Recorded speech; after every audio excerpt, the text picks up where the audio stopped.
Selamat pagi, Shalom Bapak Ibu yang terkasih di dalam Tuhan Yesus Kristus. Bahagia rasanya bisa menjumpai Bapak Ibu walaupun hanya dengan suara seperti ini. Karena kita tahu bahwa kita akan merenungkan firman Tuhan yang akan menjadi landasan dan dasar dalam kehidupan kita hari ini. Renungan kita pagi hari ini diberi tema tidak ada kompromi.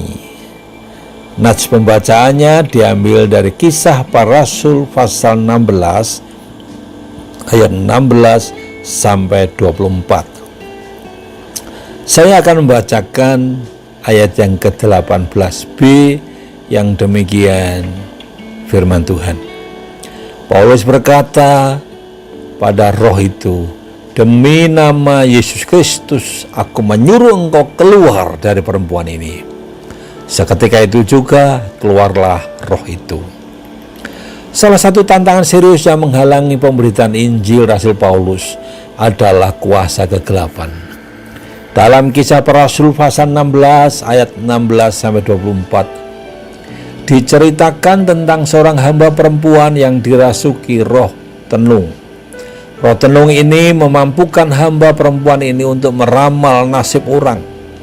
Rupanya, kemampuan dari roh tenung ini amat mengagumkan orang banyak, sehingga mendatangkan keuntungan yang sangat besar bagi sang pemilik hamba perempuan itu.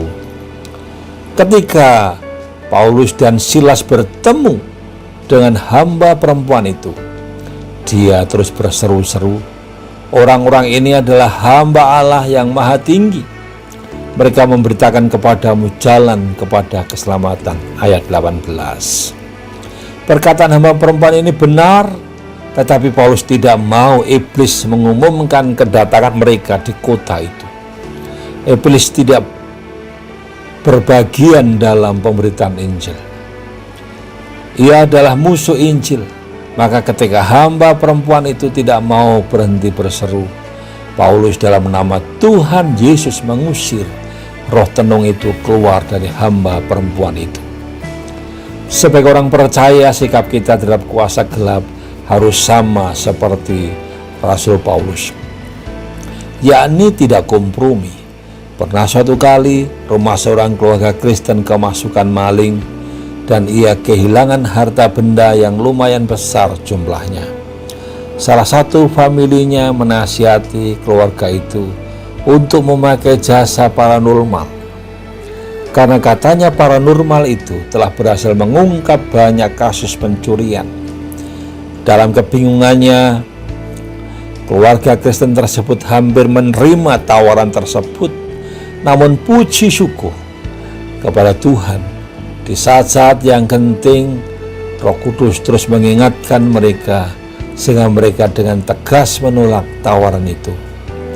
Kadang kita menghadapi masa yang sangat sulit, tapi hendaklah mata kita tetap fokus kepada Tuhan. Seperti nasihat penulis surat Ibrani, yaitu Ibrani 12 ayat 2a.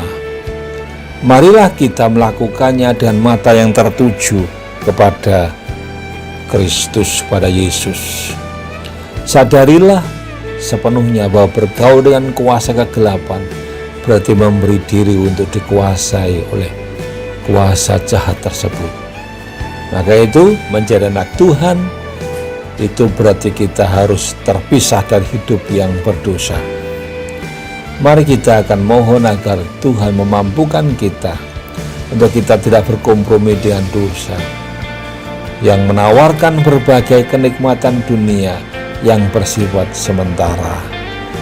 Biarlah kita akan tegas dalam menolak segala apapun juga yang dilakukan oleh iblis, sehingga kita murni dan hanya terfokus bersandar sepenuhnya kepada Allah. Mari kita akan berdoa. Bapa di surga, terima kasih karena kami boleh diingatkan kembali agar kami fokus dan hanya tertuju kepadamu. Makasih Bapa, ampuni kami kalau kami seringkali bimbang dan ragu Tapi biarlah kami tetap mempertahankan iman kami, sekalipun tantangan cobaan terus menggoda kami. Kami serahkan aktivitas kami hari ini, apa yang kami kerjakan, Tuhan memberkati dan menyertai.